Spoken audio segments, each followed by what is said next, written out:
دوستای عزیزم سلام. جلسه دوم از پکیج تیری مکس رو داریم. خب ادامه مباحث پایه و بیسیکمون رو توی این جلسه پیش میبریم. نحوه ترسیم مدل ها. برای درست کردن یه ماکت ما یه سری ابزار نیاز داریم، مثل چسب، چوب و هر ابزاری که استفاده میکنیم. توی مکس هم همینطوریه. توی پنل کرییت ما یه سری ابزار داریم که برای حذف کردن هستش که دو دسته از اونا برای مدل کردن آبجکت ها به کار میره.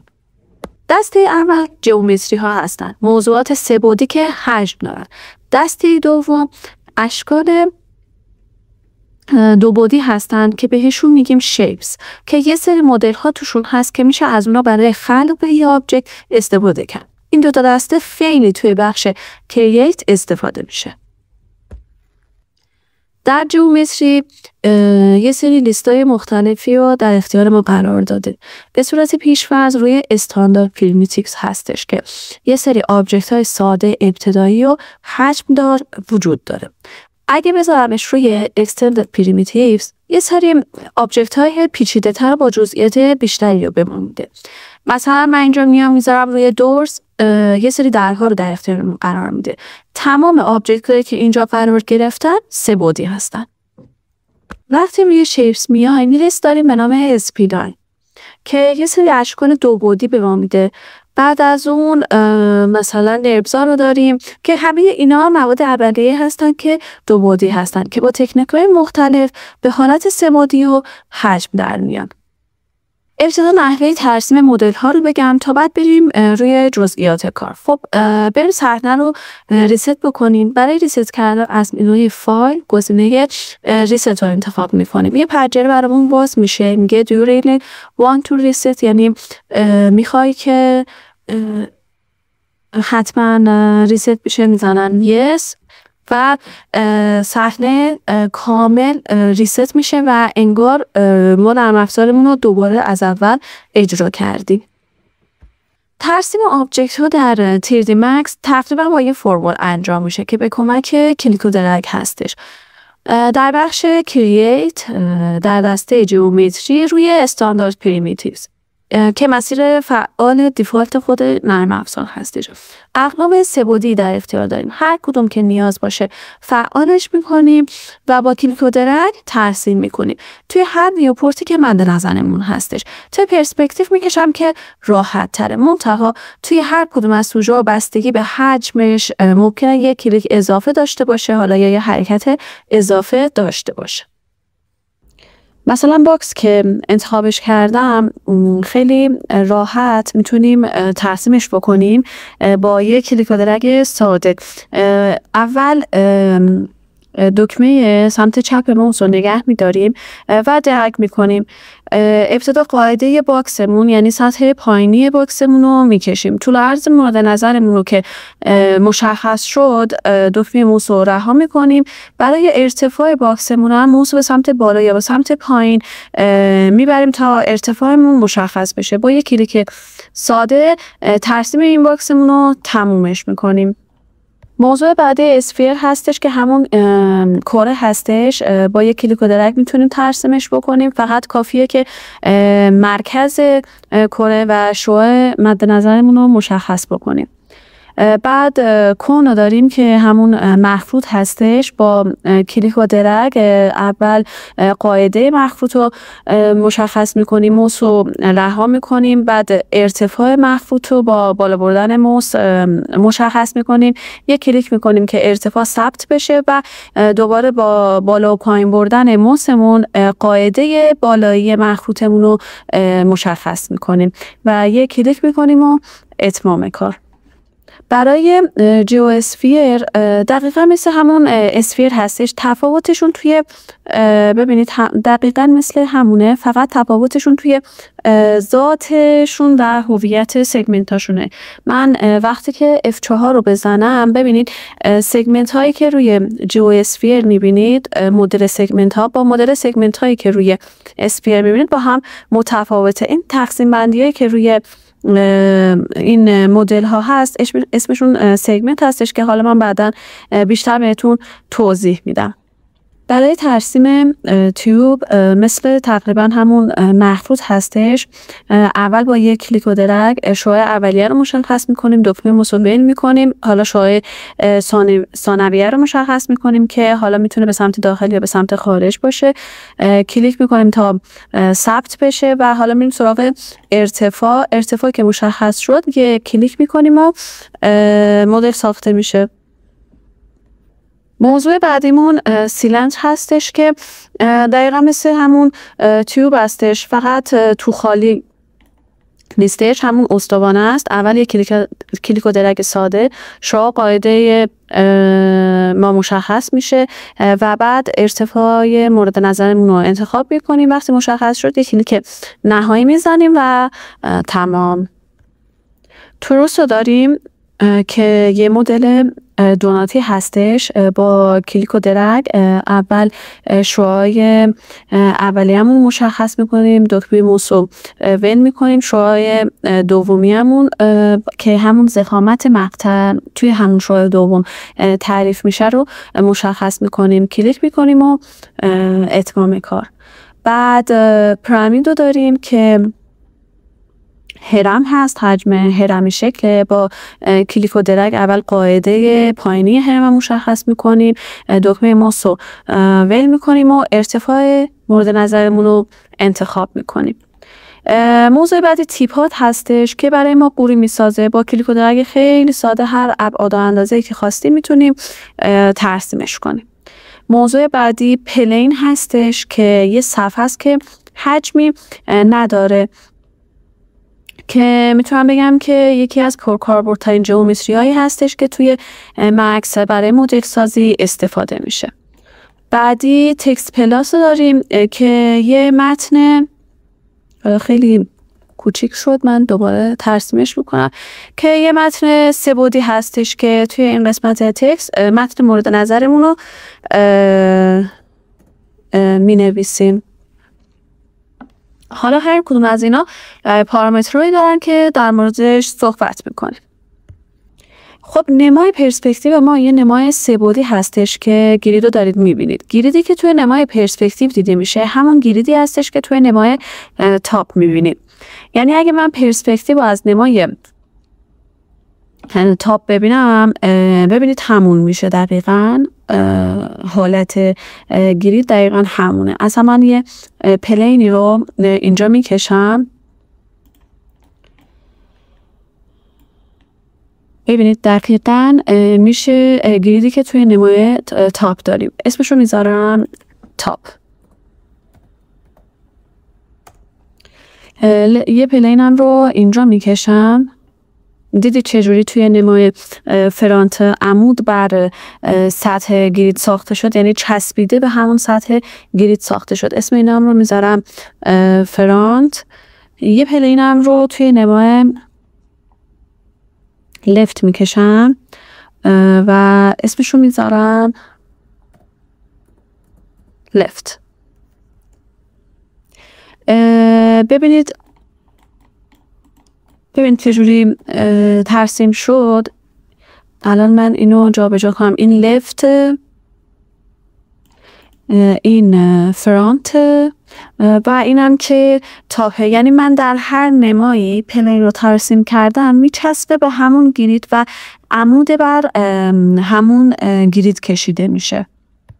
اگه بخوام بهتر براتون توضیح بدم، من یه سیلندر رو توی نمای پرسپکتیو ترسیم میکنم. ببینید عمود بر گرید پرسپکتیو کشیده میشه که با گرید نمای تاپ یکیه. یعنی من اگر بیام یه سیلندر رو دوباره توی نمای تاپ هم بکشم دقیقاً همون میشه. خب و تاپ و پرسپکتیو گریداشون یکی هستش.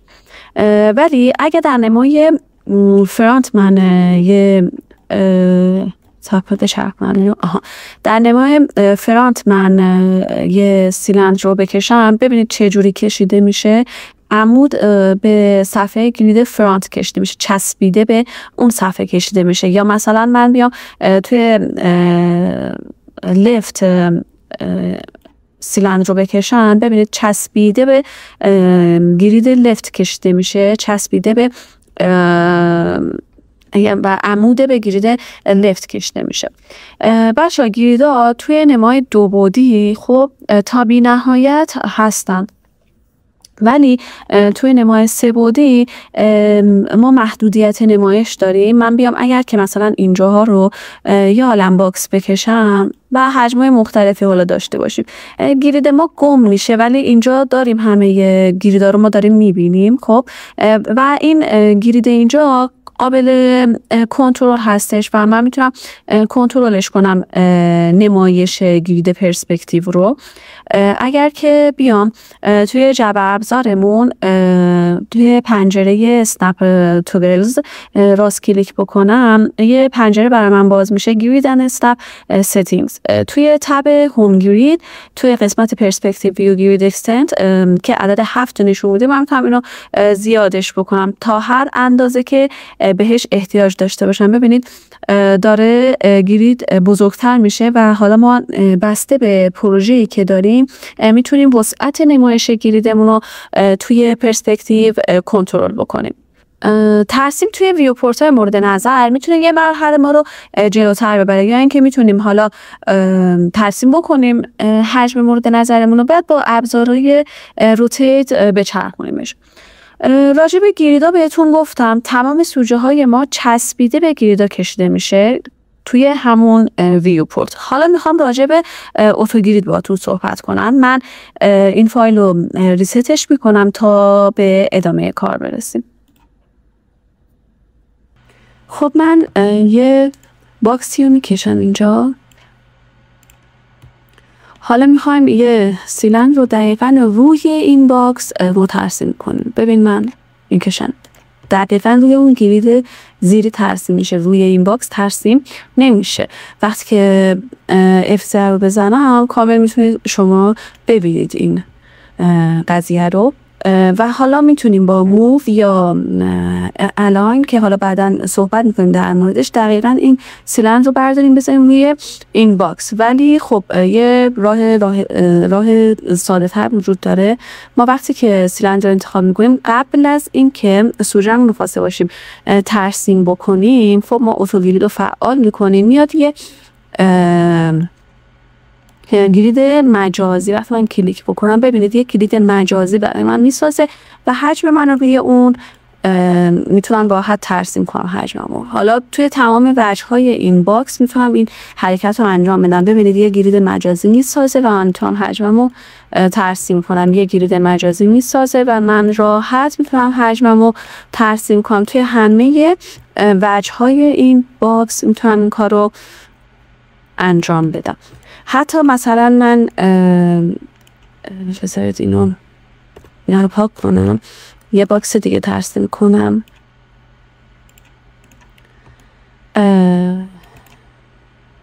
صفحه من یه خورده اینو شیبدارش بکنم. این حال بعدا اینو رو کامل توضیح میدم بهتون. فقط میخوام که ببینید که اون قضیه گریدا چجوریه.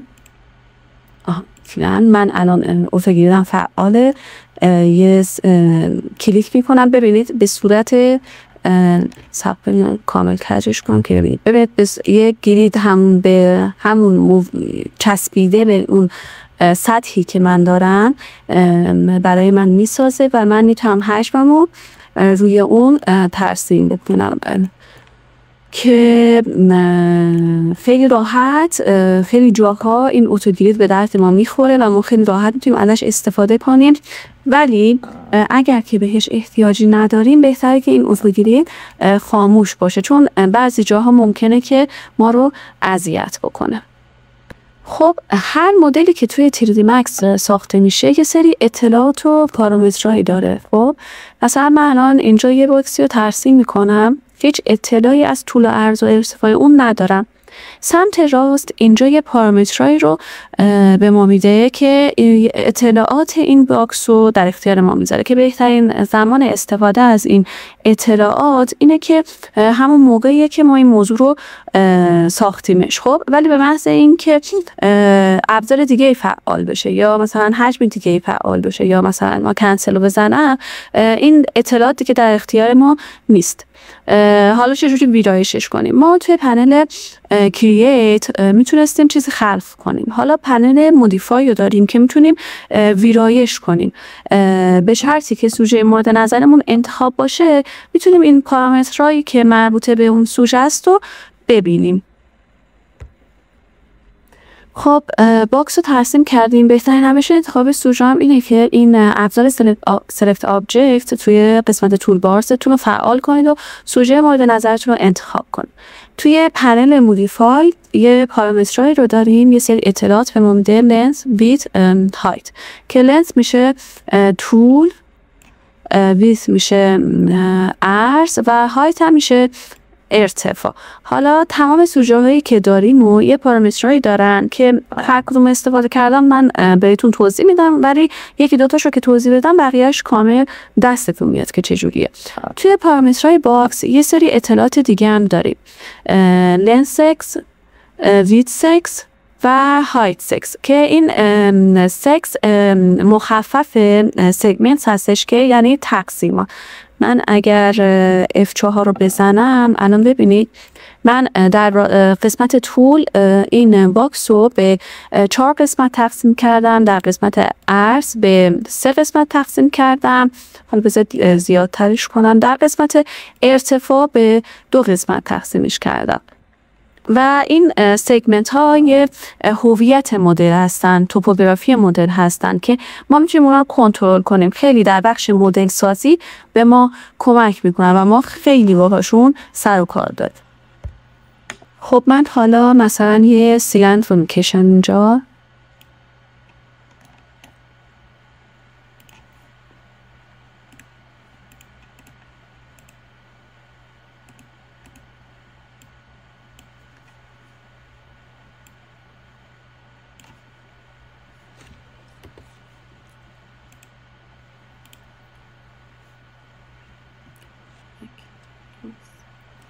خب من حالا مثلا یه سیلند رو میکشم اینجا و پارامترهایی که به ما میده سیلند با پارامترهای باکس زده متفاوته. مثلا ما رادیوس رو داریم که شعاع سیلندمون هستش، هایت رو داریم که ارتفاعشه، هایت سگمنت رو داریم که سگمنت های ارتفاع رو برای مشخص میکنه، کپ سگمنت رو داریم که کپ یعنی درپوش که میتونه درپوش بالا یا پایین حاوی سگمنت باشه. بعد سایدز رو داریم که تعداد اضلاع این سیلندر رو برای ما مشخص میکنه. کمترین حالتش 3 هستش که یک مقطع 3 ضلعی داره با افزایش سایدز. ببینید 6 7 8 هی وقتی که زیادش میکنیم خب این سطح مقطع موضوع ما کاملا کیرفتر و قوس بهتری به خودش میگیره. من یه نکته هم بهتون بگم، هرچی که ما این سگمنت هایی که به مدل اضافه میکنیم بیشتر بشه، یعنی جزئیاتی که بهش اضافه میکنیم بیشتر باشه، حجم اون مدل بیشتر میشه و بیشتر از سیستم ما کار میکشه و سیستممون رو درگیر میکنه. پس بهتر حواسمون باشه و منطقه این سگمنت ها رو افزایش بدیم. یه پارامتر دیگه داریم به اسم اسموت و من ساید رو میذارم مثلا روی 40 و نه گفته فکر کنم 40 زیاده میذارم روی 30 مثلا. بعد کلید F4 هم رو میزنم که بذارید کلید F4 هم رو میزنم که ما سگمنت ها رو نبینیم. ببینید یه سطح خیلی هموار و صافی داره این سطح سیلندر و الان اگه ما اسپینس رو خاموشش کنیم ببینید ما خیلی راحت میتونیم این اضلاع رو ببینیم. ببینید مثلا میتونیم حتی بشماریم 1 ضلع 2 ضلع 3 ضلع، راحت میتونیم این اضلاع رو بشماریم. ولی وقتی که دوباره من اسپینس رو فعال میکنم یه سطح صاف و همواری اون نشون میده. اسلایس هم برای برش زدن استفاده میشه، اما وقتی که فعالش بکنن بذارید من توی نمای تاف بهتون نشون بدم که حالا از میمارن ببینید توی نمای تاپ داره بهتون نشون دادن. ببینید از اینجا محور X رو داریم، من سگمنت های کفا دارم، از اینجا محور X رو داریم و محور Y رو داریم. به ترتیب محور X 0 درجه است، 10 20 30 که 90 اینجا 90 میشه، 180 270 و 360. ما بر اساس این درجه هایی که اینجا معرفی کردم میتونیم برش بزنیم. مثلا از 0 درجه برش بزنیم تا 90 درجه، یعنی یه قاشه 90 درجه از این استوانه برمون برداره. اسلایس فرام میشه از شروعشه و اسلایس تو پایان برشه، مثلا از 0 تا 90 درجه. من اینجا 90 بزنم، ببینید یه قاچه 90 درجه برای من برش زد و حذف کرد. مثلا من حالا نصفش رو بخوام، میام مثلا از 0 میزنم تا 180. ببینید نصفش رو برای من برش زد. اصلا من میخوام از 90 برام برش بزنه تا 180. اینجا رو میزنم 90 و تا 180. این 90 درجه این سمت رو برای من برش زد. تقریبا مدلایی که اینجا داریم پارامتراشون تقریبا مشابه همه، اسلایس، رادیوس و اینا. باید باهاشون یه خورده باهاشون بازی کنید، باهاشون تمرین کنید تا کامل دستتون بیاد. حالا بریم سراغ پارامترهای عددی که چجوری کنترلشون کنیم. من یه باکسی رو اینجا میکشم، میرم تو قسمت مودیفای، اندازه هاشو اینجا زده، طول و عرض و ارتفاع. هر جایی که توی نرم افزار مکس بشه عدد وارد کرد بهش میگن فیلد عددی. حالا این عدد رو به چند روش میتونیم کنترل کنیم. یکی این که میتونیم روش کلیک کنیم و عدد مورد نظرمون رو وارد کنیم. دومین حالتش اینه که میتونیم با این اسپینرها و این همین فلش هایی که گوشه فیلد عددی میبینید، میتونیم عددی که مد نظرمون هست رو کنترل کنیم. من یه نکته اینجا بهتون بگم، وقتی که ما با این اسپینرها کار میکنیم، خب مثلا من ارتفاع خیلی زیاد مد نظرم هست، خب وقتی که با این اسپینرها کار میکنیم کلیپ رو درد میکنیم، ولی مثلا ارتفاع رو من تغییر میدم، ببینید من دارم موس رو میبرم بالا، این کروسر موس هم میره بالا، انقدر میره بالا که از بالای مانیتور میزنه بیرون و از پایین دوباره میاد بالا. خب این یه خورده اذیت کننده است. میتونیم تنظیماتی رو با هم دیگه انجام بدیم که وقتی داریم با این اسپینرها کار میکنیم خیلی کروسر موس دور نشه از این فیلد عددی ما. برای این کار میریم تو منوی کاستومایز، پریفرنسز، توی تب جنرال قسمت اسپینرز. خب تیک رپ کروسر نیر اسپینر رو فقط که فعالش بکنیم دیگه، ببینید من الان انجام میدم دیگه، ببینید هی برمیگرده دوباره این کروسر ماسمون همون نزدیک فیلد عددیمون میمونه. میتونیم اسپینرها رو اسنپشون بکنیم. ببینید اگه من روی فلش بالا کلیک بکنم، خب یه مقدار خاصی اضافه نمیشه، برای من اعشار میاره. حالا من یه عددی همون 160 رو وارد میکنم که راحت متوجه بشیم. مثلا من میخوام 5 تا اضافه بشه، یا حالا مثلا 2 تا کم بشه. خب دوباره میرم تو منوی کاستومایز، پرفرنسز، تب جنرال، همون قسمت اسپینرز. اینجا اسنپ داره، یه فیلد عددی داره، من عدد مورد نظرم رو وارد میکنم و یوز اسنپ رو میزنم. اوکی، الان که فلش رو میزنم ببینید 5 تا میره بالا. خیلی راحت میتونیم اضافه کنیم عدد رو، حالا یا کم کنیم. ببینید اینجوری هم خیلی راحت کم میشه. حالا ما نمیخوایم دیگه اینو فعال داشته باشیم، اسنپ رو نمیخوایم دیگه ازش استفاده بکنیم. میتونیم همون راهو بریم و کنسلش کنیم. میتونیم اینجا اسپینرز اسنپ داریم، میتونیم خاموشش کنیم دیگه. 5 تا نمیره بالا. ببین دیگه یه عدد خاصی رو نداره. و حتی میتونیم روی همین راست کلیک کنیم، میره توی همون تبی که ما اینجا ازش استفاده کرده بودیم و راحت میتونیم بهش دسترسی پیدا بکنیم. یه طریق دیگه میشه از این فیلد عددی کمک گرفت. مثلا عرض این باکس رو میخوایم 10 تا بهش اضافه کنیم. حالا 10 عدد راحتیه، خیلی راحت میتونیم جمع کنیم و بزنیم، ولی امکان داره بعضی وقتا یه عددی باشه که جمع کردنش برامون سخت باشه. کافیه فیلد عددی رو فعالش بکنیم و تایپ کنیم R10. ببینید 10 تا بهش اضافه شد. حالا مثلا میخوایم 15 تا ازش کم کنیم. خب کافی همون آ رو بزنیم و منهای اون عددی که میخوایم کم بشه، منهای 15 مثلا. الان ببینید 15 تا کم شد. حالا میتونیم خیلی دقیق تر از ماشه حساب استفاده بکنیم. اول اینکه باید حتما اون فیلد عددی فعال باشه. حالا من فعال هستش. بعد کنترل اینو میزنم، پنجره نامریکال برامون باز میشه. میتونیم از ماشین حساب کیبوردمون استفاده بکنیم و اینجا عددی که مد نظرمون هست رو وارد کنیم. مثلا 253 تقسیم بر مثلا 2.3.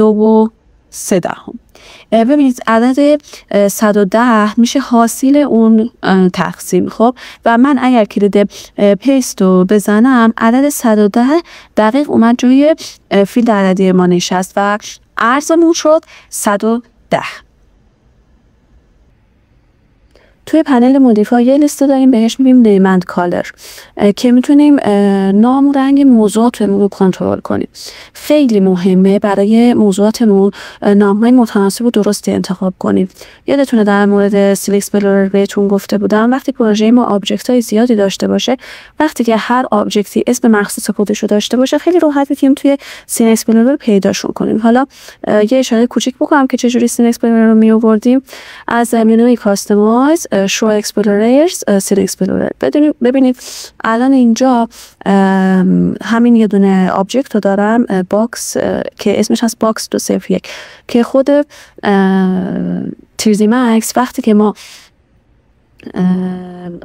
یه آبجکتی و یه موضوعی رو خلق میکنیم خودش به صورت یک پیش‌فرض یه اسمی براش میذاره. حالا فکر کنید اگر اینجا پر از آبجکت بود و سوژه‌های مختلفی داشتیم، خیلی راحت با سرچ میتونستیم اون آبجکت مورد نظرمون رو پیدا کنیم و هر تغییراتی که دوست داریم توش اعمال.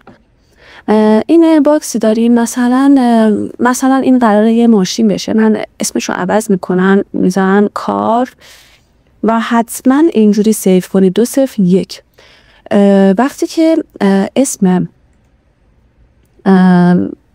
سوژه‌مون رو عوض میکنیم، وقتی حتما باید با 201 202 اینجوری سیف کنید. چرا؟ چون مثلا من میخوام یه کپی از این بگیرم. حالا در مورد کپی و اینا من بعدا باهاتون صحبت میکنم. وقتی که میگم که چجوری کپی و اینا انجام میشه، وقتی کپی میکنید خود مکس به صورت پیش‌فرض یه عدد اضافه میکنه، میشه کار 202 و وقتی که این سوژه خیلی زیاد بشه خیلی راحت میتونیم با این عددا پیدا کنیم توی پروژه‌مون.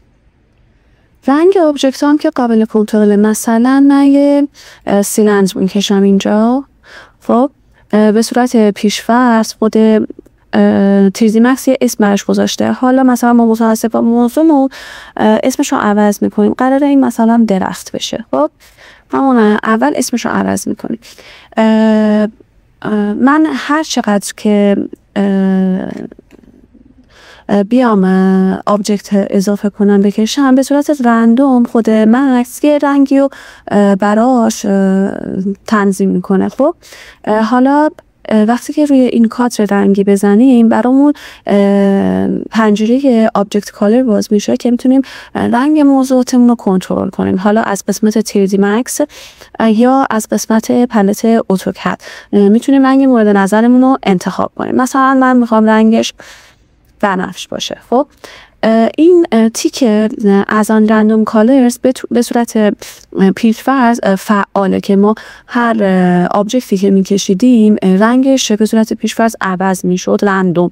حالا من اگه این تیک رو بردارم و اوکی کنم، این آبجکت آخری که رنگش عوض شد و من هر آبجکت دیگه هم که بکشم همون رنگ داره. حالا مثلا بیام یه باکس دیگه بکشم، ببینید همون رنگ قبلی رو داره، شما تیکش رو برداشتین، بیام مخطوط بکشم همون رنگو داره. مگه این که بیام و دوباره بریم توی پنجره آبجکت کالرمون و تیک از آن رندوم کالرز رو دوباره بزنیم. اون وقت ما دوباره موضوعات جدیدی که بکشیم، حالا من مثلا اینجا یه کره بکشم، ببینید رنگش به صورت رندوم عوض میشه. حالا من اینجا یه چیز دیگه بهتون بگم. یه باکس یا اینجا من ترسیم میکنن، سگمنتاش رو یه خصوصیات میکنن. اگه من به آبجکتم یه متریالی داده باشم، مثلا من این متریال رو دادم به آبجکت. خب وقتی که من بیام و رنگ این آبجکت هم تغییر بدم، خب مثلا بذارم آبی، اوکی، ببینید رنگ آبجکت من تغییر نمیکنه چون که من بهش یه متریالی دادم و قرار نیست که رنگ خود آبجکت توی این قسمت تغییر کنه.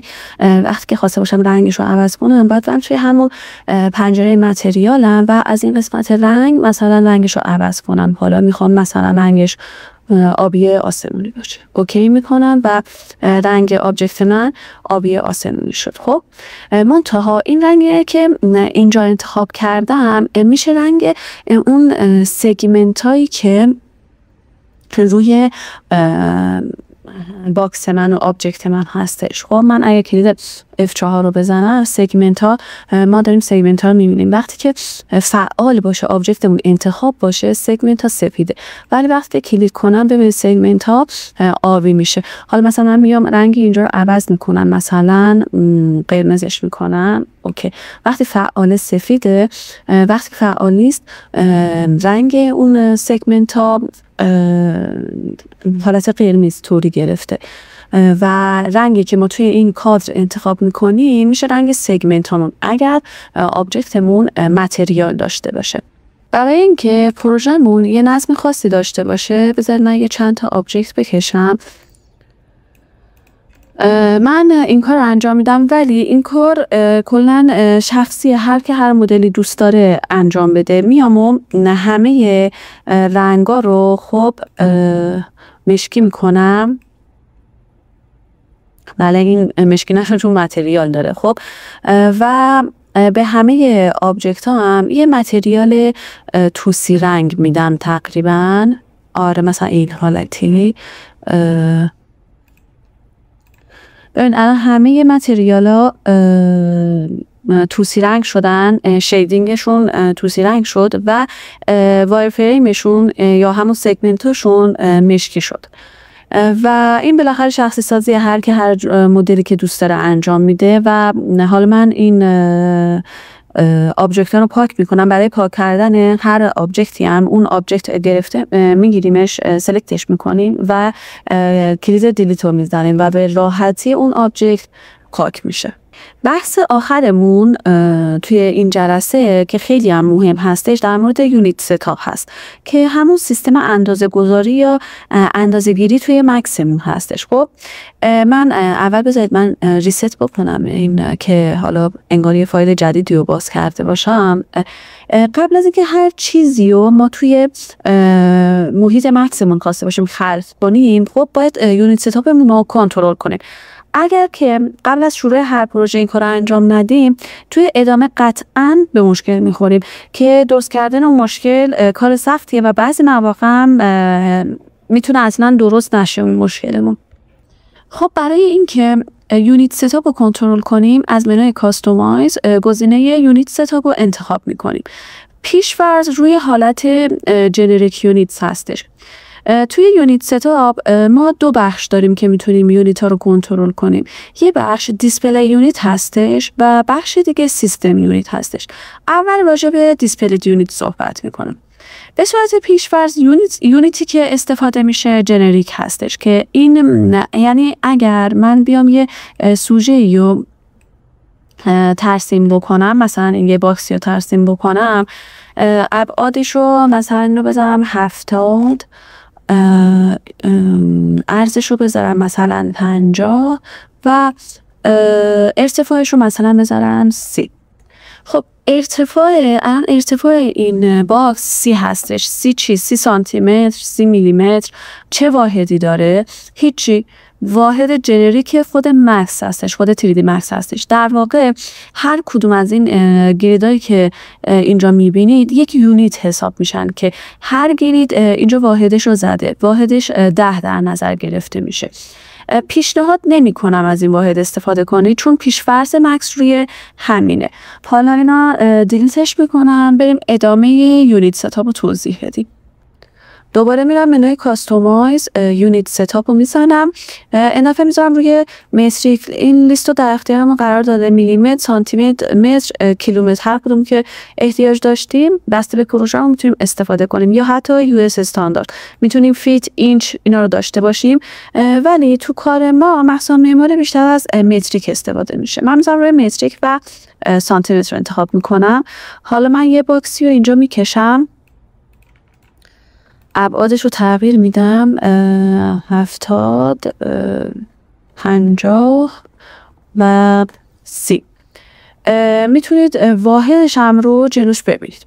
هر لحظه و در هر کجای پروژه که بودیم میتونیم دیسپلی یونیت رو تغییرش بدیم. مثلا من الان میرم میزنم روی اینچ، دسیمال اینچ رو انتخاب میکنم. ببینید به اینچ تبدیل شد. حالا من میرم، بذارید مثلا 70 سانتی متر رو ببینیم چند اینچ میشه، 27 و 55. وقتی که برید 500 دقیقاً همون میشه و خودش جابجا میشه، خودش تبدیل میشه به اون واحد. یا مثلا الان من دوباره میذارم روی متریک، میذارم روی میلیمتر. ببینید الان شد اون 70 سانتی متر شد 700 میلیمتر. این نکته اینجا خیلی مهمه که ما هر کجای پروژه که بودیم میتونیم دیسپلی یونیت رو تغییرش بدیم.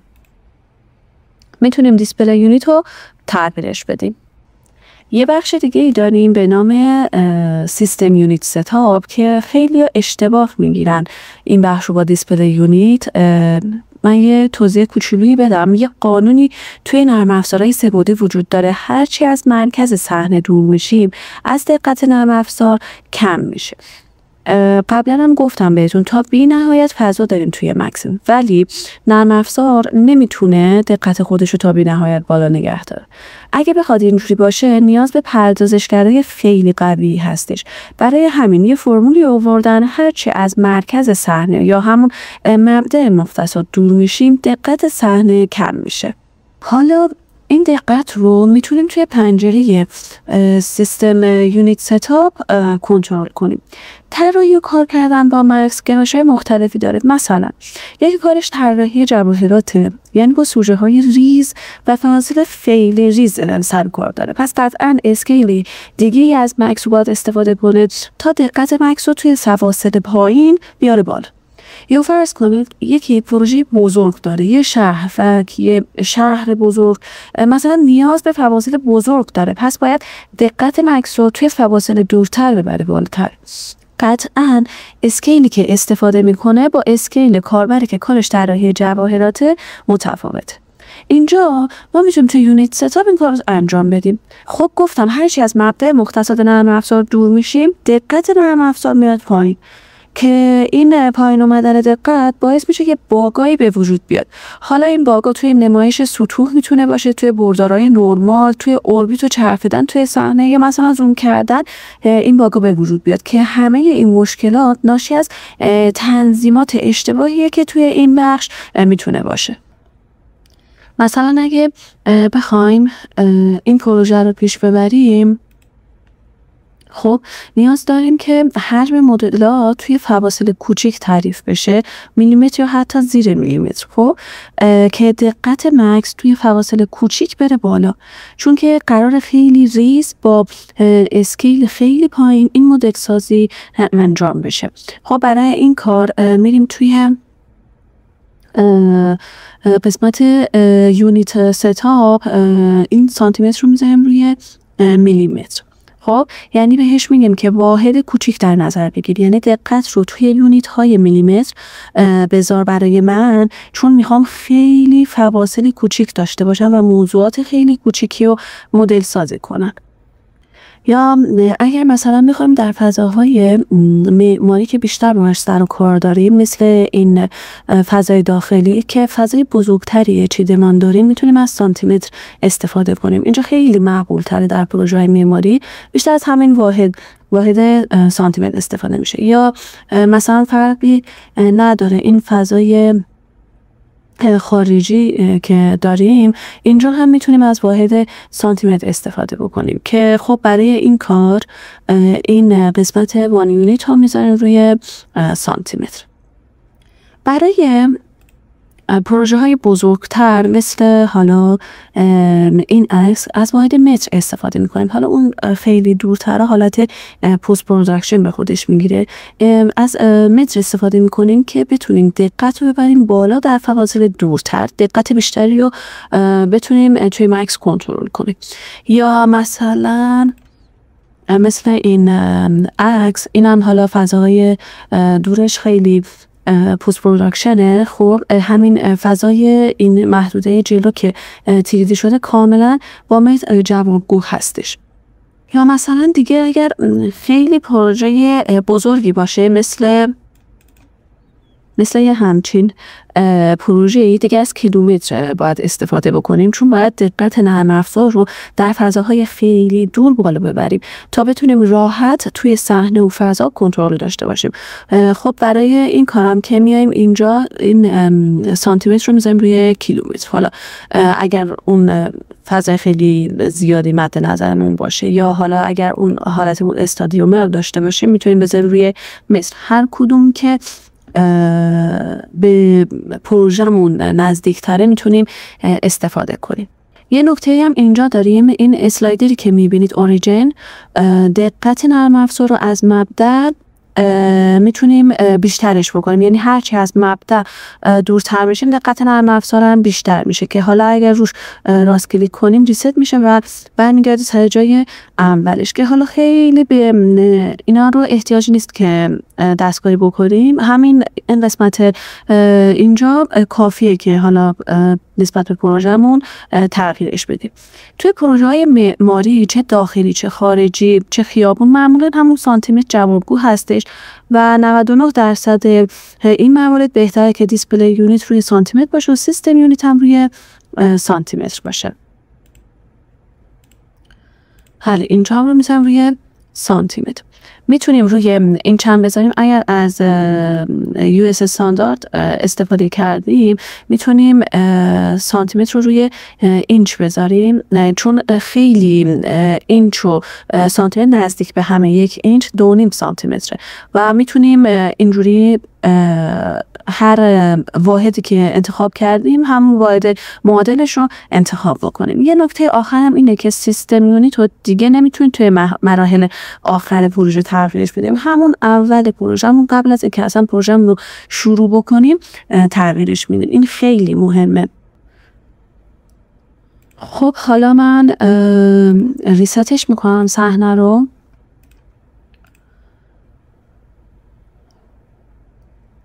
خب میام توی کاستومایز یونیت ستاپ چک میکنم اول دیسپلی یونیت هم که روی سانتیمتر، سیستم یونیت هم روی سانتیمتر. خب حالا من یه باکسی رو اینجا نصب میکنم، ابعادش رو دقیق وارد میکنم، 40 در 40 در 40 سانتیمتر. حالا میام توی کاستومایز یونیت سیستم. الان میتونم مثلا این سانتیمتره بکنمش متر. خب میشه 4 در متر. خب که این کاملا درسته. حالا دوباره برمیگردم روی سانتیمتر. خب الان خواسته باشم برم سیستم یونیت رو تغییر بدم، مثلا بزنم روی متر. خب ببینید این 40 سانتیمتر بود، خب الان شد 4000 سانتیمتر، در صورتی که 40 سانتیمتر بود. کامل واحدا به هم میریزه و باید اسکیل کنیم کل پروژه‌مون رو تا بتونیم واحدا رو درست بکنیم و ابعاد اندازه رو درست بکنیم که خیلی طاقت فرساست و شاید اصلا نشه که این کار انجام بدیم. پس نسبت به همون پروژه‌ای که ما داریم بهتره که همون واحدی که مد نظرمونه رو انجام بدیم و دقت داشته باشید که همون ابتدای پروژه قبل از شروع پروژه این کار رو انجام بدید. خب جلسه دوممون هم به پایان رسید. امیدوارم که خوب تمرین کنید، این واحدا رو هی جابجا کنید برای خودتون در حد یک انگشتر. مثلا حالا الان من اینم رو براتون توضیح میدم، مثلا در حد یک مثلا انگشتر، یعنی واحدهای خیلی ریز خواسته باشه. من بذارید ریست کنم. ببینید وقتی که دوباره من توی یونیت ستاپ متریک هم میزنم روی میلیمتر، سیستم یونیت ستاپ هم میذارم روی میلیمتر.